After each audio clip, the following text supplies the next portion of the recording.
Good afternoon and welcome. I'm Roberta Larson, leader of Chevy Chase At Home's newly formed Garden and Naturalist Group. And I want to welcome you to this first event in the fall season of the Chevy Chase At Home's guest speaker series, the award-winning Gardens and Arboretum of American University with Michael Mastrota.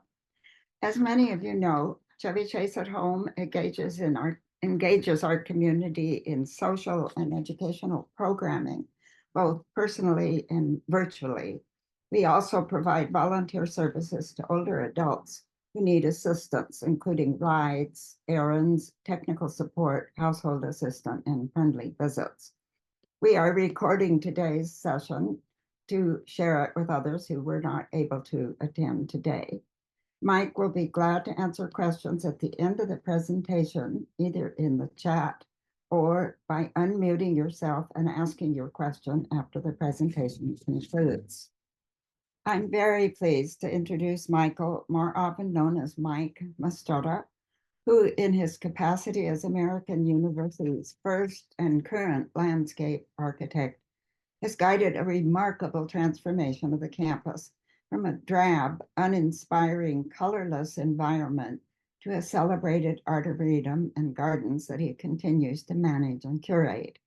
I feel qualified to describe the former campus environment in these uncomplimentary terms because that is how it appeared to me as a new professor who arrived at AU long before Mike was hired with a mandate from the university's president to beautify the campus, which indeed he has done. Since biographical details about Mike were posted along with the announcement of his talk today, I won't repeat them here, other than to mention that prior to his appointment to American University in 1997, he worked for the National Park Service for several years and was in private practice in landscape and architectural design. Remarkably, 6 years after he began to apply his landscape architectural vision to the beautification of the American University grounds, the transformed campus met the criteria for accreditation as an arboretum. 6 years, that's fast work. As he continued to design the new horticultural spaces throughout the campus, the university celebrated the 20th anniversary of its Arboretum and Gardens in 2023 last year. During those 2 decades, Mike has guided the installation of a stunning panorama of perennial flowers, shrubs, and trees, along with the enhancement of the spaces in which to enjoy them for all members of the university community, as well as nearby neighbors and guests. In 2017, Mike's major accomplishments in the beautification of the AU campus were lauded in an online horticultural magazine called The Hoe. The author, John Bray, wrote, "Over the past 2 decades, American University has morphed from a province made mainly of hard and gray to one replete with soft vistas of colors. It is as if a botanic bomb dropped and blew up in slow motion with foliage and blossoms. As a retired professor of literature, I can't resist a bit of wordplay. The floral spaces are flourishing, thanks to Mike. We are very pleased to welcome you to your Zoom audience of Chevy Chase At Home. Thank you. Thank you, Roberta, for that amazing introduction. I'm really excited to give this presentation today. I know we have quite a few people Zooming in with us, which is great. And I guess what I'm going to do now is share my screen. We have a presentation, if I can remember how to do this. Oh, American Universities, to give you a little background, I know many of you live close by. This is a little reminder where we are located in relationship to Washington, D.C. Even though we're in the city, we're almost to the edge in Maryland, where you all are from. Our campus is very compact in a way, 84 acres, but that's a pretty big acreage considering we're in the city. We have students from all 50 states and many countries around the world. So it's a very international student body, about 14,000 students plus or minus. So you just get a sense of what we look like today. Of course, this is an artistic computer generated rendering. The street trees are never that uniform and in that all exact same color. So it looks perfect. We have a really beautiful campus, and as Roberta mentioned, we've worked for a while. It's kind of we're known for our spring daffodils and some of the pretty things. I want to give tours to students in particular and guests. I always try to get people to take a look up close at some of the landscape. It really takes on a different feel just getting up close. Working with textures and colors and things like that, and our perennial bed. We can get some really great displays. So we do have a beautiful campus and invite you, if you haven't been on campus, to please come join us. We're open all the time. But AU hasn't always been a beautiful spot. And we were founded by Bishop John Fletcher Hurst back in 1895. So Bishop Hurst was a Methodist bishop. And of course, Georgetown University, the Catholic school in the city, had already been around for quite a while. And Bishop Hurst wanted to establish a Protestant school in the nation's capital. The thing going on at that time was the Columbia Exposition in Chicago, or the Chicago World's Fair. And we do know that Bishop Hurst had gone there. And this is some of the sites that you see from the World's Fair. And you can see that it was very grandiose, lots of promenades and sculptures and fountains and things. We believe that Bishop Hurst liked that and thought maybe American University could look like this one day. We purchased the land and he described it as a diversified and beautiful piece of ground commanding a panoramic view over the district, the Manassas Plains, and the Blue Ridge Mountains of Western Maryland. And again, he was quite the visionary, because here's this most beautiful piece of land with a commanding view. It didn't look like a whole lot at least in our feelings these days. And this picture is, again, 1895 timeframe. This is a picture of Massachusetts Avenue, looking out into the Maryland countryside. So American University today is on either side of the dirt road that you see here to this image. He was very excited to get going with the development of the campus. So he hired Daniel Burnham, who was one of the leading architects of the time, and had been working at the Chicago World's Fair to design the first building on our campus. Also hired Frederick Law Olmsted Sr. So Frederick Law Olmsted was the landscape architect working at the Chicago World's Fair. So he hired Olmsted, who was already famous for things like Central Park. We all know that he designed and built. U.S. Capitol grounds. This is Olmsted's drawing of the Capitol grounds, and it's much like Olmsted designed it originally. So Olmsted already had a good reputation, and Bishop Hurst hired him to develop this, which is our first campus plan for American University, dated in 1895. And you'll notice there's at the bottom, University Circle, which we now call Ward Circle, is at the intersection of Massachusetts Avenue and Nebraska Avenue. And Olmsted this flat area up near the circle was really the place to develop a quad.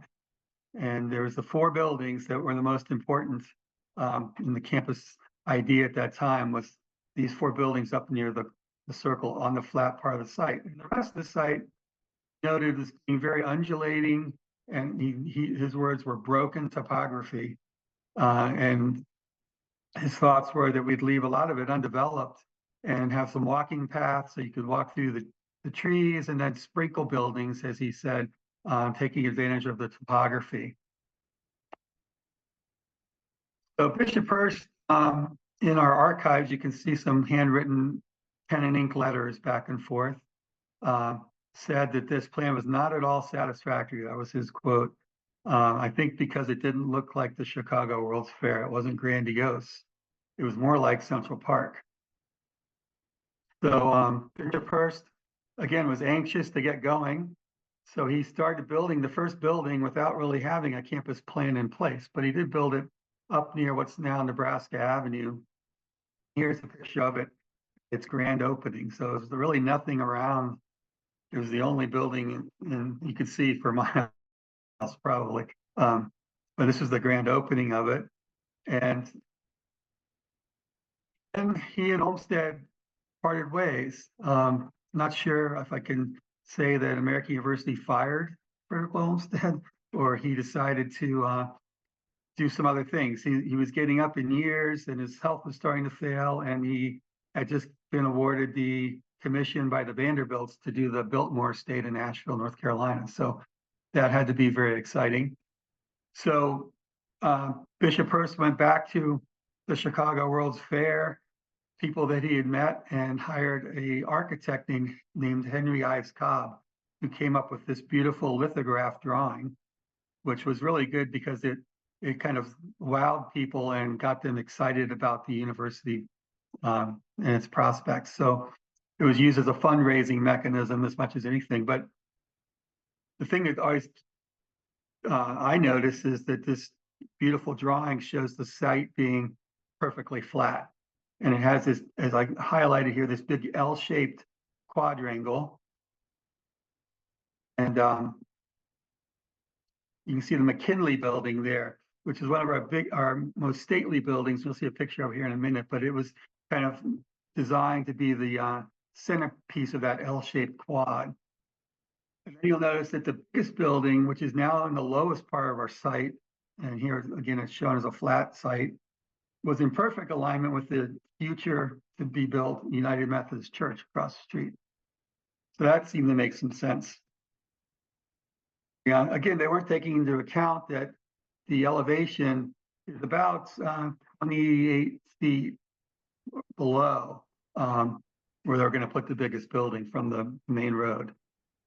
So the plan really was unfeasible. That red triangle that popped up, or rectangle that popped up, is where our library is now, and that is our quad. So the idea of the L-shaped quad ended up going away. It really wasn't feasible, and even Olmsted had said that if you tried to build Cobb's plan, you would never have enough money because it would take so much to fill the site. Oh, here's the McKinley building, and you can see it's got this beautiful dome. It was supposed to be at the centerpiece of that L-shaped quad, which didn't happen.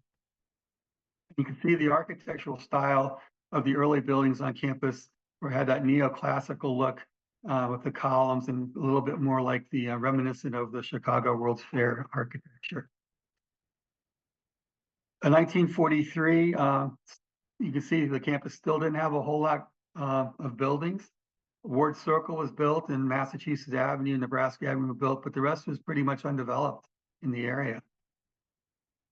And as we started building more and more buildings, we got away from that neoclassical look and be less than attractive, I would say, from an architectural standpoint.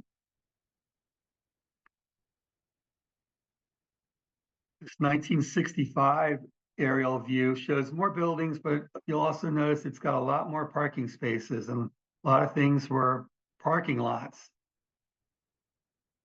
The automobile became very important to American University. We were pretty much a commuter school back in those days, and a lot of parking lots on campus. In fact, it was before I got there, but you used to be able to park your car up and down the main quad, and there was traffic and students trying to get to class. And I can only imagine it must have been a real problem. And even today, some of those old roadways on the quad are still there and used as walkways. And you can see there's some drainage problems. So we've got some things, and we'll talk about some of the future ideas in a minute. So jumping ahead to 1997, we had a new president come on board, and he had a vision and a strategic plan. And part of that was the campus beautification program. The idea to make the campus exceptionally beautiful and distinctive among urban universities. So that really created my position as a landscape architect, being included in the facilities office on campus. So with that strategic plan in place, we started just trying to do some beautification projects here and there. And it wasn't until 2003 that we had this idea to turn the entire campus into an arboretum and gardens.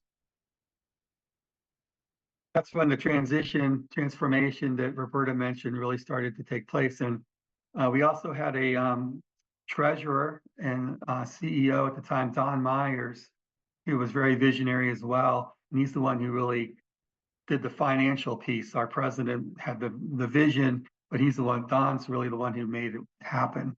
And he gets a lot of credit for all we accomplished. So here's that same view of that dirt road down Massachusetts Avenue, and this is what it looks like if you were in that same spot today. So you can see a lot has changed since then. Our campus, again, we had a lot of public parking spaces on campus. That meant a lot of roadways. This is a main road that went into the quad. And today, we don't have cars on the quad any longer. That has been turned into this pedestrian walkway. So these are a lot of before and after pictures we're going to kind of run through. And here's our main quad. And this is what it used to look like back in, I started in 1996, September of 96. It looked like this. So, today, just the activities, the quad is used in a much different way. A spiritual life center, which anchors one end of the quad, just by simply some planting and redoing the doors, so glass doors, it really makes the whole feel of that space much different. This is one of my favorites. This is the main entrance to campus. Massachusetts Avenue is just to the left of the slide, the main entrance.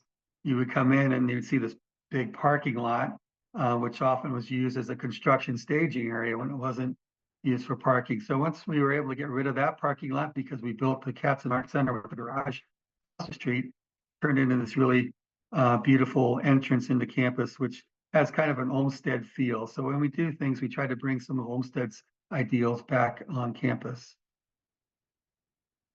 Here's that picture we saw earlier. These 4 buildings were built in the late 1950s, and the automobile was very popular. You see, landscape was not very popular there. There's no tree to be found in this image. Today, that same spot, this little pond with lots of trees, and this is a really great place to live. This is one of our residence halls. Front of Mary Graydon Center. So Mary Graydon Center is our main kind of the hub, student hub. It's got all the food services and student government offices and lots of things in there. And this is the front entrance. And you can see it didn't look like much. Just simply by taking some benches and grouping them underneath the shade of some trees so you can watch what's going on the quad, and creating these little seating nooks where people can actually sit and talk and get to know one another is really important. This is in our amphitheater. They had this kind of drainage ditch that couldn't be any uglier, I don't think. It looks like this babbling brook that runs through. And again, we planted a lot of trees and have some rocks in there and things. It looks very natural.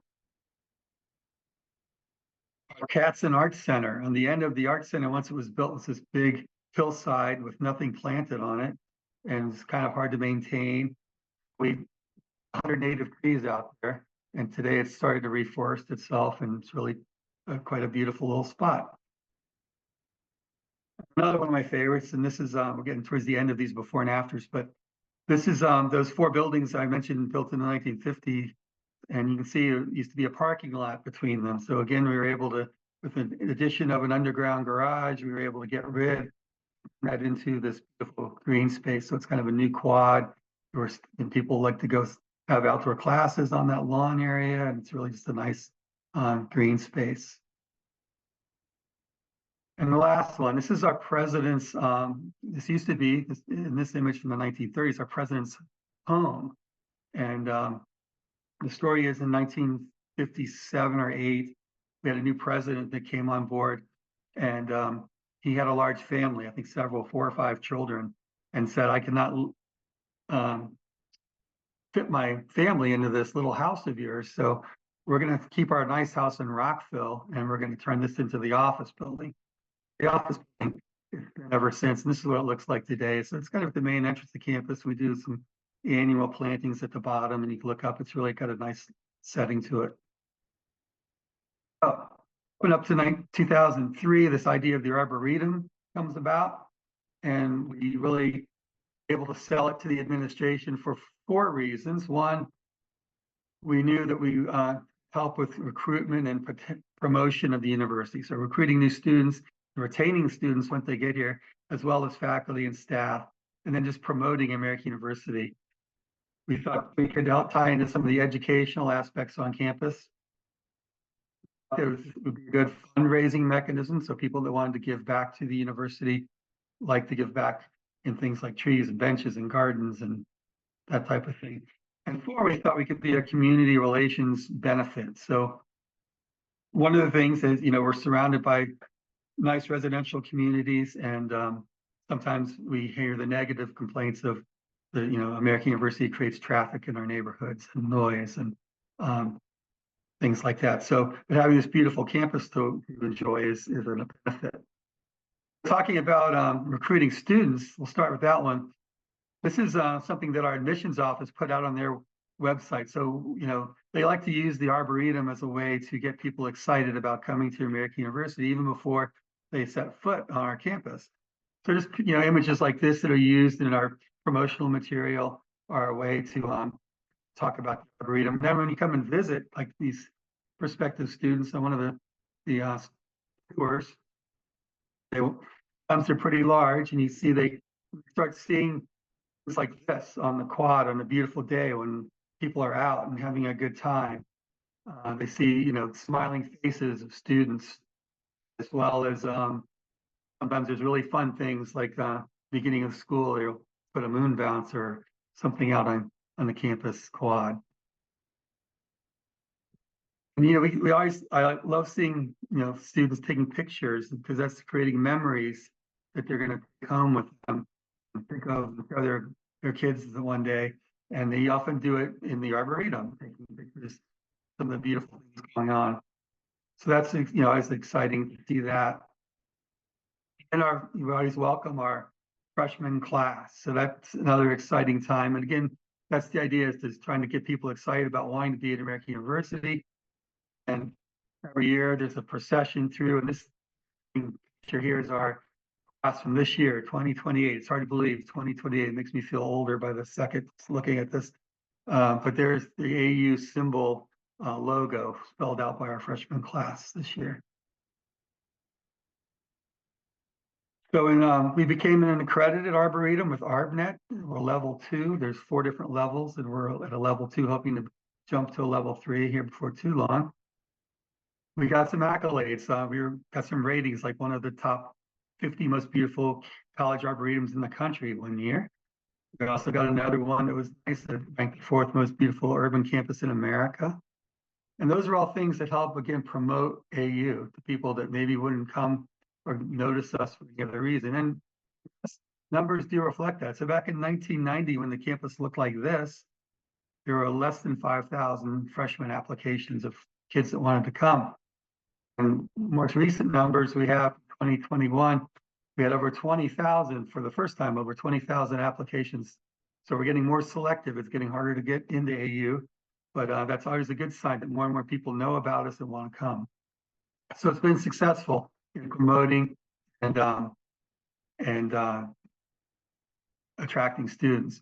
So I just like this picture because it kind of reminds me when I was back in college, there was no internet, there was no laptops and those types of things. And the way you studied was you're in the library surrounded by as many books as the library could possibly hold. And the idea was you would get smart by being around so many books, I guess that's. But today with Wi-Fi and things all over campus, you can be in the library, sitting in our amphitheater underneath the beautiful tulip poplars. So it's really changed the way going to school. It's tying into the next phase is how the Arboretum serves as an educational tool. Just the setting alone, where you can sit on the quad and be connected and have meetings and things in the beautiful spot in nature. Of seeing classes brought out on campus.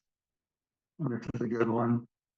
The only thing we get negative sometimes from some faculty members is if I bring my class outside, we don't have the PowerPoint, the screen. So if you go to flip charts and things like that, but they also say that, gosh, the kids that sat in the back and never said a word the entire year are very talkative once you get them outside in the nice weather. So there's some benefit. Then we started to tie into some of the academics on campus. You see, like art students are out painting in the landscape. Sometimes they're bringing the landscape in with their work. We had a student one year, a music major, who did her senior capstone project themed on the Arboretum. So we worked with her to get images of the Arboretum that could be shown while she conducted the AU Symphony for the very first time hearing this in public. Her work. It was fun. Our environmental science students, each of those little green dots represents a tree on campus. So they did a calculation of how much carbon is sequestered in our campus Arboretum trees. We have a Center for Environmental Filmmaking. They've got, I think it's up to 15 graduates now that are working for National Geographic. So their first films are all done on our campus. I get interviewed often about various topics, and then they go on and start doing other films around the world. I think we have a journalism professor who's just recently retired, but he used to talk about the famous speech by John F. Kennedy down on between our soccer fields, the commencement address. So you have a memorial on campus, and we bring the students down to that. We talk about the history of that speech. It was kind of the speech for the end of the Cold War, and talk about the campus and the Arboretum and all of those things. So it's a way we can tie a journalism history class into the Arboretum. Some signage on campus that talks about the Arboretum. It talks about some of the sustainable features of campus, like many of our rain gardens and green roofs. Here's an example of a rain garden. One of the best things I think about rain gardens is you don't know they're a rain garden necessarily. It just ties in to the beautiful of the campus. Here's one of our big rain gardens. This is actually considered a bioretention basin under construction. You can get a sense of what it looks like as it's being built. And then it fills in and is planted. It just kind of fits in with nature, but it does store a tremendous amount of water on site. So one of the big things in the city, and any of the older cities up and down the eastern seaboard, keeping your stormwater on site is really important. So we drain our water into this basin, and then it lets it soak up into the soil and all the vegetation, as opposed to the old way of just dumping it into the storm pipes and taking all that pollution and really over capacity into the storm system and eventually into the Potomac River. Here's another rain garden. And another. And then we've the other thing about stormwater is if you can plant your roof. We have about 15 green roofs on campus. This is one right on Nebraska Avenue. The garage is underneath.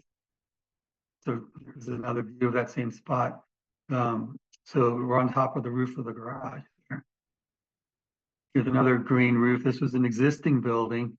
We had limited soil because of the structure of the building, how much weight we could put on it. So it's only about 5 inches of soil that we have lots of different sedums growing out there. One of our first ones on our media production center. So again, green roofs are a good way to keep your stormwater on site. Our Mary Graydon Center, we have some sedum here with some solar panels. So we're known for being a very sustainable and green site or community university. So we can use that to promote, as well as we've been a member of something the Arbor Foundation sponsors, Tree Campus USA. This is our 15th or 16th year, I guess, going on. We're members of that. And again, all of our 5,000 trees are in a database on campus, so we can track their maintenance schedules, know about when they were planted, and those types of things. I love this picture because the big tree there on the right-hand side is a scarlet oak. It's our oldest tree on campus. And scarlet oak is the tree of the District of Columbia. So every state has a tree. So does Washington, D.C. And then the little tree that's got the more red color in front of it is also a scarlet oak. So you get a sense of how they can kind of grow over time and what they can become. Trees, different times of the year, the winter scene, looking up into the branching of a tree is, I think, really beautiful. Sometimes our students like to express themselves and use our trees that way, which is great. So our wildlife likes to live in our trees, which we like that as well. Occasionally, there'll be a tree that we have to remove because it becomes a hazard, like this big oak tree that was on the quad. We brought this chainsaw carver in to do a demonstration. And we're the American University Eagles, so there's our oak tree now that is over on our East Campus side. We have this event, and you all are welcome. All of you are welcome to join us every April. We do what's known as Campus Beautification Day. Back in 2023, we, as Roberta mentioned, we celebrated the 20th year of the anniversary of the AU Arboretum founding. So that was our theme that year. And it's a fun day where everyone volunteers and gets to come out and do some beautification projects on campus, some educational projects. And then we gather in our amphitheater and have raffle prizes and lunch and some guest speakers. It's one of the projects one year we planted a bunch of native trees down below our Cats and Arts Center. A good opportunity for our staff to get involved in teaching people how to plant trees and talk about why they're important to the environment. Then our field hockey team came out and helped us one year do that. I guess it's an example of one of the work days, work sites. So a very active group where students and faculty and staff can all come together, alumni, neighbors, and work together for a common cause. And again, here's our lunch in the amphitheater and our mascot, Claude. We do things with classes as well. In fact, I'm just getting ready next week to talk to this is called visual literacy class taught in the School of Communications. And this is from a couple of years ago, but we're going to be, the Arboretum will be their class semester-long project on how to promote the Arboretum and do things like that. So they help us with websites and social media and promotion, that type of thing. We have a student beekeeping society, and we've got some beehives up on second floor of our Mary Graydon Center on a green roof. And that's been a very popular student club. And they do a lot of things and it's a chance to learn the fascinating lives. And I've learned a lot about bees. I don't know much about them. Really cool. We also have a community garden. And recently, we had to relocate and enhance our community garden. But I remember this one student in particular is in this image. She told me that, she grew up in the Midwest in a small town. Her family always had a nice garden and that she loved participating. And she had no idea when she came to Washington, D.C., she'd still be able to do this passion on campus. So that was nice. We do some work with the Smithsonian Gardens in D.C. They have some internship programs, and we give them some students that they end up actually getting paid, plus or some volunteer, and they get to put that on their resume, which is great. So it's been good networking. This is one project they worked on, which is called the Community of Gardens. It's sponsored by Smithsonian. It's gardens around the country are members of this. So they created a garden on campus and made it a member and helped promote that. Graduation is always a popular time too. So one of the things I notice when I look at graduation pictures on social media is that they're always taken outside. No one's taking a picture with their parents in the library, so to speak. It's mostly outside. So, there's one student who really took the Arboretum to heart, which I thought was a good picture. So We thought the Arboretum would also be good for fundraising. We'll talk a little bit about that. So when our School of International Service new building was built, they have a long-standing relationship with the Korean government, and these statues, which are very culturally important in Korea, were given to us, and they kind of our introduction to our Korean landscape around our School of International. This grove of cherry trees was a gift. We've actually had them on a different spot on campus, so we moved them there to where they are now. You can see how beautiful they are.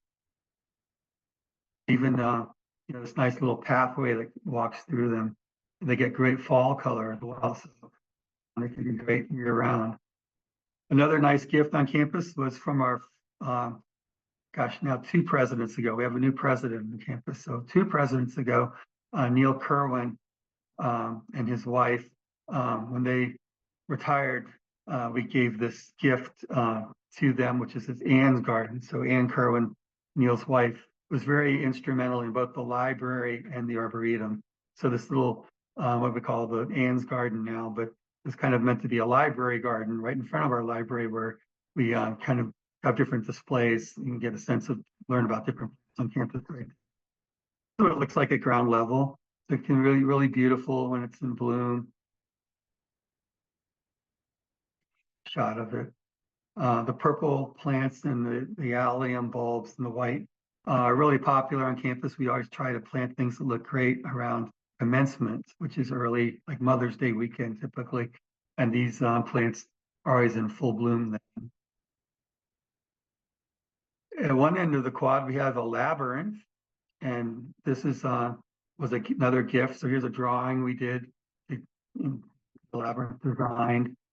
Started constructing it. It was fun to try to draw it on the computer and to figure out how to build it, because it's almost like putting a jigsaw puzzle together. The pieces of stone come, and they were numbered and lettered, so we know exactly where they went on the drawing.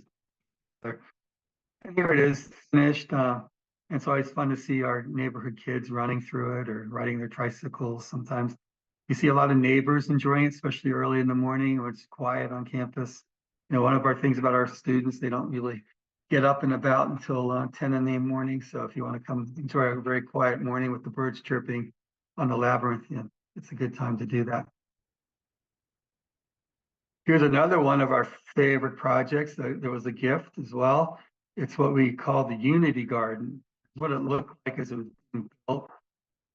Here's some of the benches and hardscapes going in. Made some planting. And just a few more shops that have grown in all over the last few years. And then I just recently added this really nice from this past spring, what the Unity Garden looks like. So it's got that circular seating area, and you can kind of see the design is kind of meant to replicate the globe and the different countries. And the idea was where people from all the different nationalities could come together. So a lot of times you'll see people eating lunch there, or sometimes there'll be an outdoor class held there. So it's been a nice spot. Another little spot on campus, this was a gift from another faculty member. She taught in the economics department. So this little spot on campus is kind of in the back end of campus, surrounded on 3 sides by asphalt and really nothing there. Look out the front door from the economics department. That was the view. Created this little oasis, little fountain in it, great little spot to go sit, very peaceful, and kind of with the planting, you don't see the asphalt around it. So her husband, who was also a faculty member, was so jealous that his wife had such a beautiful award-winning little garden on campus. He wanted to do something, and he taught in the philosophy department, which is housed in this building.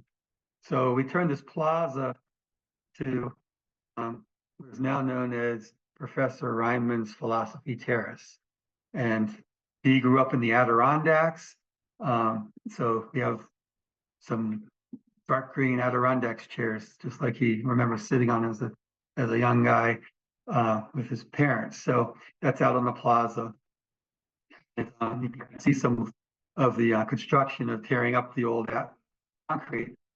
There's the Adirondack chairs today on the plaza with pavers. So another gift into the Arboretum. What is now our new university president's home was a property that abuts the Arboretum, and Mary Weinman, she and her dogs, she donated this property to us, and really a beautiful spot. And Mary was very much a horticulturist herself, and really part of the reason she gave us her beautiful piece of ground and gardens was because we are an arboretum. I mean, she knew we would take care of it. So we were able to renovate the house, add to it, but we couldn't touch her gardens that she so carefully cared for over the years. This is what it looks like today. The two American elm and the basswood, those two big trees you see on the back terrace were trees that Mary and her husband planted themselves. So they're going to stay. So this is back at the house today. And our new university president just has recently moved in there, so going well. Another gift to American University that really came through the Arboretum and our sustainability efforts is the Airlie Center, which is out in Fauquier County, Virginia. It was a beautiful piece of land, 360 acres. You can see how it's really nice. It was really made for conferences for the government back, and now today do a lot of weddings. You can go spend the weekend out there. You can hold or have a conference out there. Our most recent gifts, some people may recognize this. This is a sculpture that was in the courtyard at the National Geographic headquarters on M Street. Famous sculpture. National Geographic needed to expand their building into the courtyard. So they needed to get rid of this sculpture, which is easier said than done. You can see how big it is. We worked with many consultants to design a spot on our campus where we kind of won a spot where the artist Ellen Zimmerman, who's famous, could move the sculpture to. Here it is. This is actually one of the smallest rocks of granite boulders being moved and set in place. So Ellen kind of reimagined the sculpture, so it's a little bit different than it used to be at National Geographic headquarters, but it's really become a real conversation piece on our campus, and it's really, again, another way to promote the university. And it really fits in nicely in the landscape. So back to the quad, back to the asphalt, back to the parking. So this is what, we hope one day be able to get rid of that all impervious asphalt and into a much more pedestrian friendly green space. Still big enough that an emergency vehicle can drive down if need be, but again, another 4 pictures of what it looks like today and what it could look like in the future, hopefully. So let's talk about the 4th reason we turned to our campus in Arboretum, and that is the community resource. We've done a lot of things for the community in the past, and we love when students can interact with our neighbors. This was a garden lecture back in 2016. Time flies when you've been there a long time. I've been there 28 years now, so it all kind of runs together in a way. Do a lot of tours, neighbors as well. This is a group from the Cosmos Club down in DC that came out, and we're doing I gave a presentation very similar to this one to them. We give neighbors, oftentimes one of our most popular tours with our neighbors, and we'll see in a second, is our full moon tour. We've got one coming up in October. So if anyone's interested, let us know. It's usually done about 6 o'clock in the evening, and it's always a fun one.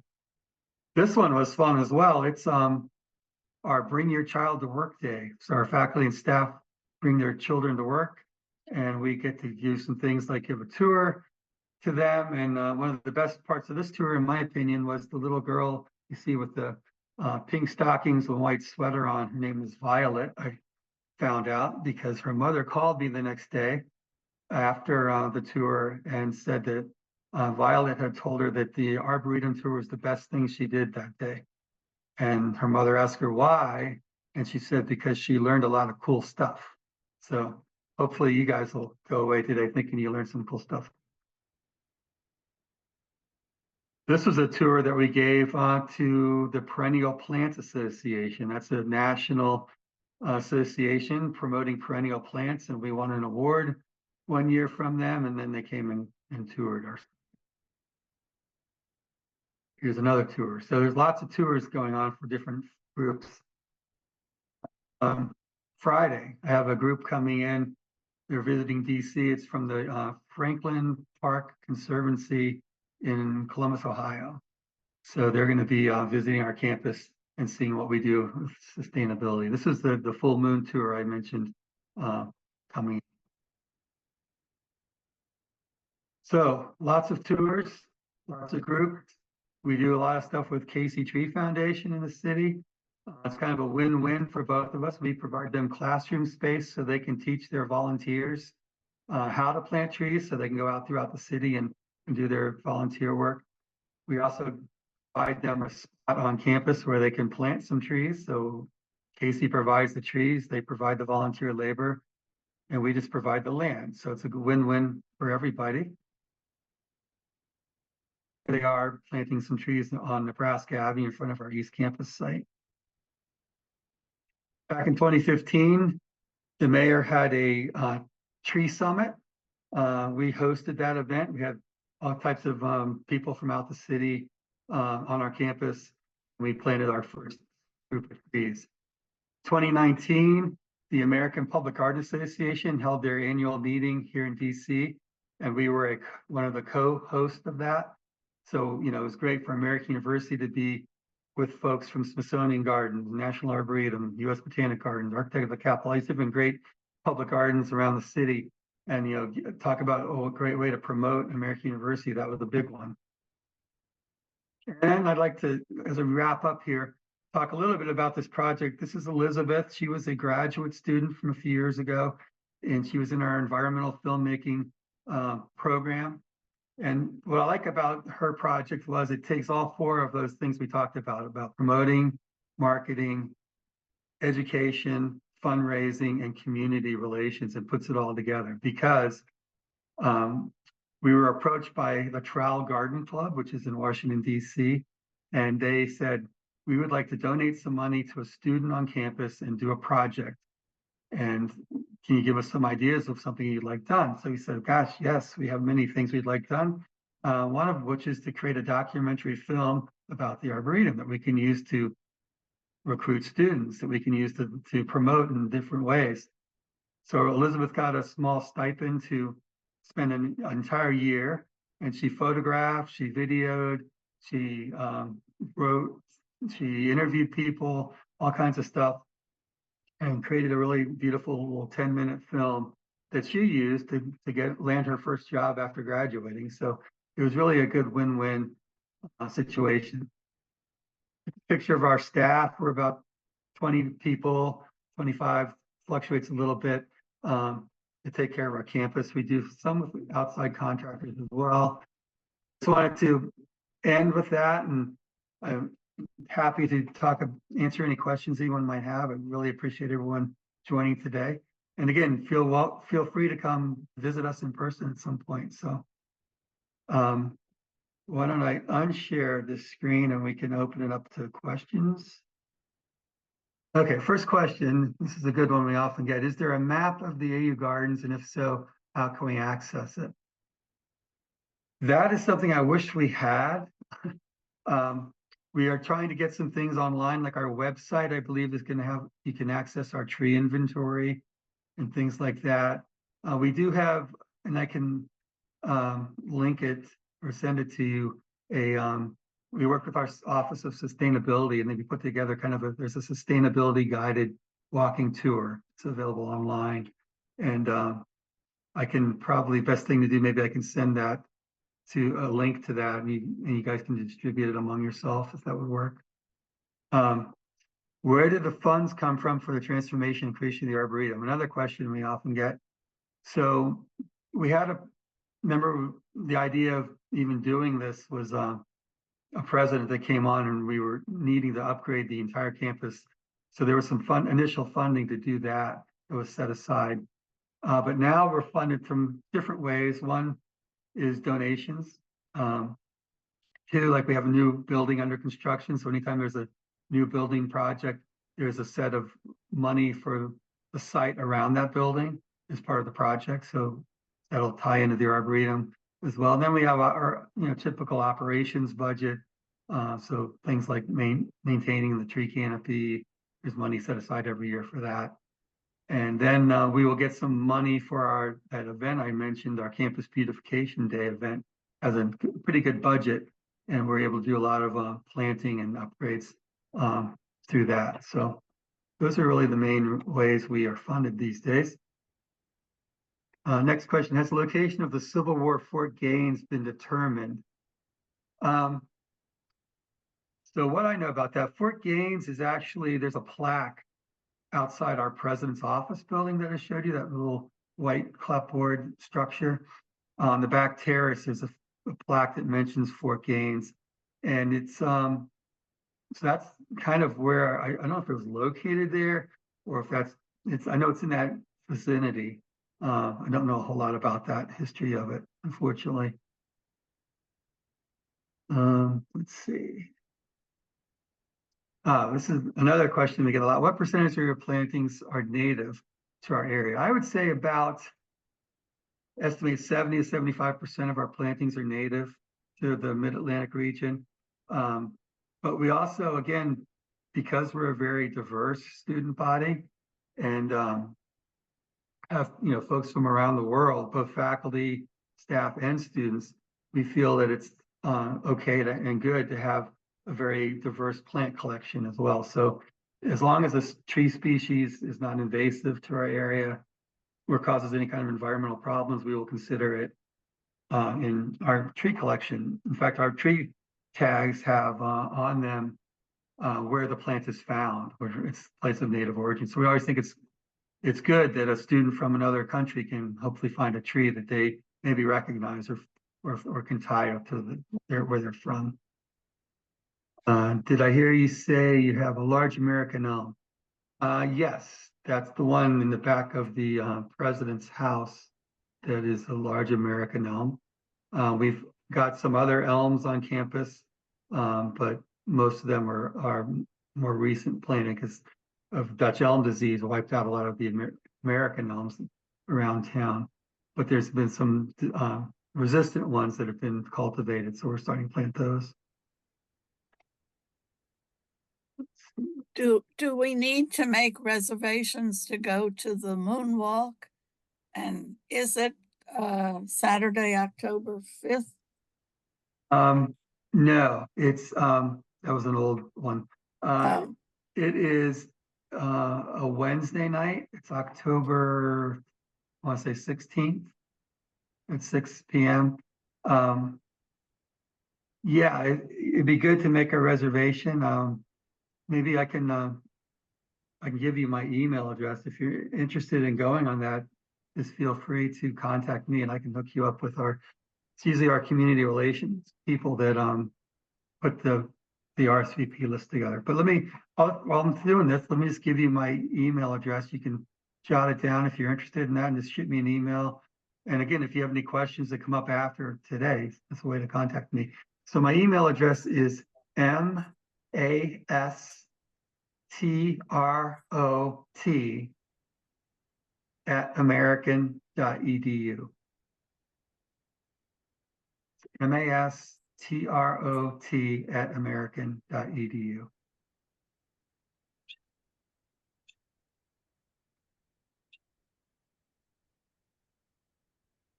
Okay. Thank you. Yeah, you're welcome. Do you work on getting different areas of your garden to relate to each other, common plants and themes? Yeah, so we try to, one of the ways you can tie things together, or landscape together, especially at college campus, is by repeating some of the same plants. So I think we've developed a style, especially with perennials and ornamental grasses and things over the years, And I think as you walk through campus, you'll see things repeat. That's certainly one way to tie things together. We have a few areas that have some different themes, like I mentioned, the Korean garden around School of International Service. We're doing we've got some edible garden spaces on campus, things like that. Oh, good. There's my email address. Thank you. So is that all the chat questions? Do we want to open it up if anyone else has any other questions? See if I want to make sure I got what is your maintenance budget? So, I don't even know the answer to that question because my boss does that. But we have about 20 full-time staff on campus. So I don't really know what the hard numbers are for the maintenance piece of it. I usually get more involved with the donations and things. I think I got all the questions in the chat. There's some more. Where is the visitor parking lot? So that's a really good question. So parking is always interesting on campus. So the good news is any of our garages after 5 p.m. or on weekends are free and open to the public. So like if you wanted to come to the full moon tour, you can park in the School of International Service garage right off of Nebraska Avenue, and there's no cost to do that. It'll be after 5 o'clock. If you want to come, during the midweek before 5, it's metered parking. It's a couple different places. The School of International Service garage is one. Again, that's right off of Nebraska Avenue. The Cats and Arts Center is another place you can park in that garage, which is right opposite the main entrance to campus on Massachusetts Avenue. So I'd say those are the two prime places to park. Again, if you come, during the week before 5 o'clock, those are good spots. And I think it's a $2 an hour charge. The parking meters are in the elevator lobbies there. Good question from Jean. Are all garden areas irrigated? We have about, I would say 70% of the campus is under automatic irrigation. We actually have a weather station, small weather station on campus that measures the weather and calculates the evapotranspiration rate, and it'll turn the system off if it's raining or if it's just rained. It also will alert us to if there's a break in the line, so we're not wasting water that way. Where can you find information on the tours? Well, so our tours there's not like a regular scheduled tour. We do them by request. And now that you have my email address, the best way if you want to get a group together and come on a tour sometime, just shoot me an email. We'll set up a time to do that. We give them quite often. Are deer a problem? We have deer on campus, and yeah, they are a problem if you plant a lot of stuff they like to eat. So we've gotten away from planting hostas and impatiens and even tulip bulbs because they will eat those as well.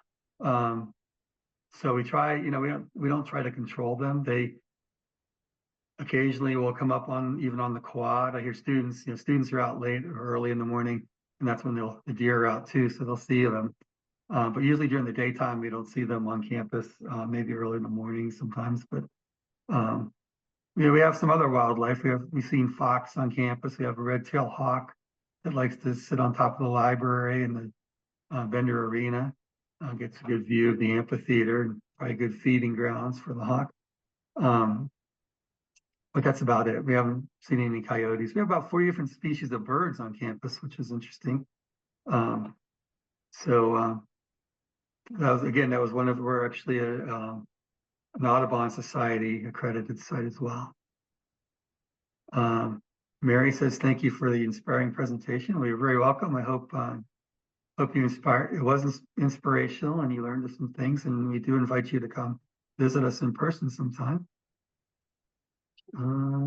Guess that's the end of the chat questions. If anyone wants to ask anything else, feel free. Now is a good time.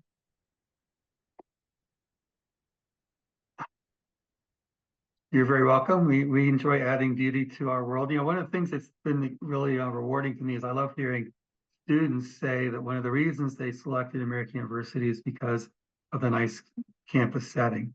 A couple things we hear, you know, I wanted to go to school in Washington, D.C., but you know, I had no idea that there was a campus setting and nice feel like this. They go to GW and they tour that. They go to Georgetown. We hear from parents who say, "I was nervous about sending my child to the big city because I always hear about crime and all the problems they could get into." And then they come to campus and say, "Oh, this doesn't feel like the big city," even though you have the benefits of being in the city. One of the best things we did a few years ago is now part of your student fees, you get a U-Rail pass. So as a student, you can ride the Metro Rail the entire year. It doesn't cost you anything extra. And you have all access to the city, even though you're not, doesn't feel like you're in the middle of the city. So you got some more questions, which is great. Thanks, I learned some cool stuff. Good, that's great. To learn more about the Chevy Chase at Home, please visit our website. You know, I think it's really great. I'd never heard of Chevy Chase at Home before, and I think it's really great what you do. I wish my mother had a nice setup like that to stay engaged. Very interesting. Thank you. Okay, well, if anybody else has any last questions, that's great. I appreciate the opportunity to present this to you today. I hope you learned a little bit. I know we often hear people say, "Gosh, I've driven by American University for 25 years and lived in the neighborhood, but I've never actually been on campus before." So we hope you all take the time to come on campus. I think Roberta's seen how much it's changed over the years, and I really think it's great. I love talking to people that went to AU a long time ago before it looks like it does today, and they just can't imagine. It doesn't look like the same place when they actually come and visit. So. Well, I think I can say in closing that I have witnessed that entire transformation, and it's one of the reasons I remained on the faculty rather late after the ordinary retirement age, because I just relished the transformation so much. Mike, I want to thank you so much for your joining us today. This was the first event in the fall speaker series, and it was a great startup. I want to thank Jennifer Wright, the director of Chevy Chase at Home, and Deborah Scheck, chair of its guest speakers committee, for helping this happen, and that it was initiated by a new group within our organization called the Gardener Naturalist Group, who recommended you as a speaker. And just to thank you for agreeing to do that. The director also invites guests who are here today to explore future programs like today's and other programs listed on the website, which is also posted I believe this is posted in the chat thread for this Zoom. And if you're not already a member of Chevy Chase at Home, we hope you'll consider joining our village for events like these and others as a member or volunteer. And I want to say to everybody, including Mike, thank you so much for your presentation and your presence to the members. May you enjoy the rest of the day. Grateful for the recent rain that finally came our way and that has replenished many parched gardens. Thanks again so much, Mike. Thank you. I appreciate it.